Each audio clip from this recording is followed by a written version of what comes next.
For over 30 years, people have been flocking to the quiet and tranquil setting of Wolfboro, New Hampshire, to catch a once-in-a-lifetime glimpse of the mysterious Kruizabex.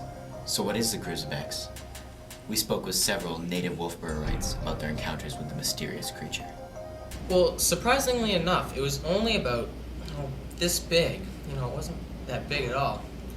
And its feet had this web-like structure, between the fingers. It was almost like for swimming.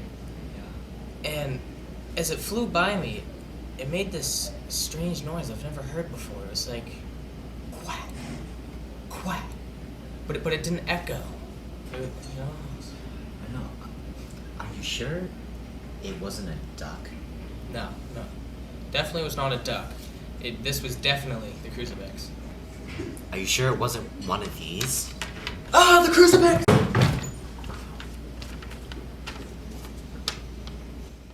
The other night, my dog ran away again, and he usually goes out to the woods, so I had to go out and find him.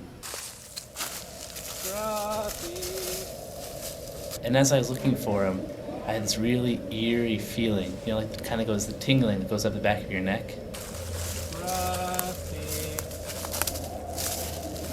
So naturally, I looked for my wallet, and it was gone. I heard something coming up behind me, so I turned around, and next thing I knew, I was down. And when I came to, my wallet was gone, my watch was gone, and worst of all, my shoes were gone. No! I'm certain this was work of the Kruizabex. It was strange. People's stories didn't make sense. They didn't match up. Well, I remember. It was the dead of winter. It was the first day of spring, which is the end of the Kruizabex's hibernation, so he was probably out looking for food.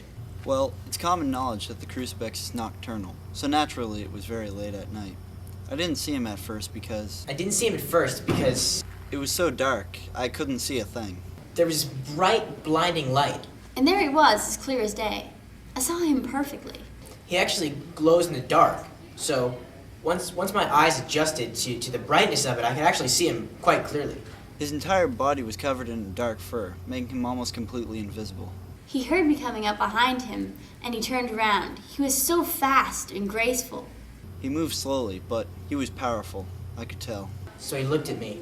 It was one single eye. It was huge. He had like 4 heads and 6 eyes each, and they were all just staring at me. He had the most amazing blue eyes, and he spoke in a language so complex I wasn't able to understand it. He made this growling noise. He couldn't speak. And then he said to me, perfect English, "I'm gonna get you." And that's when he charged at me. He stood over me and roared. I held out some of my lunch to him. He took it right out of my hand. He was so gentle.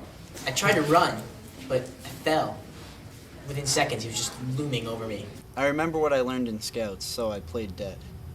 I remember being told to make wild gestures to try and scare it off. I remembered to poke him in the eyes. They say it's his only weakness. They say to make loud noises. It's his only weakness. So I screamed. So I lunged.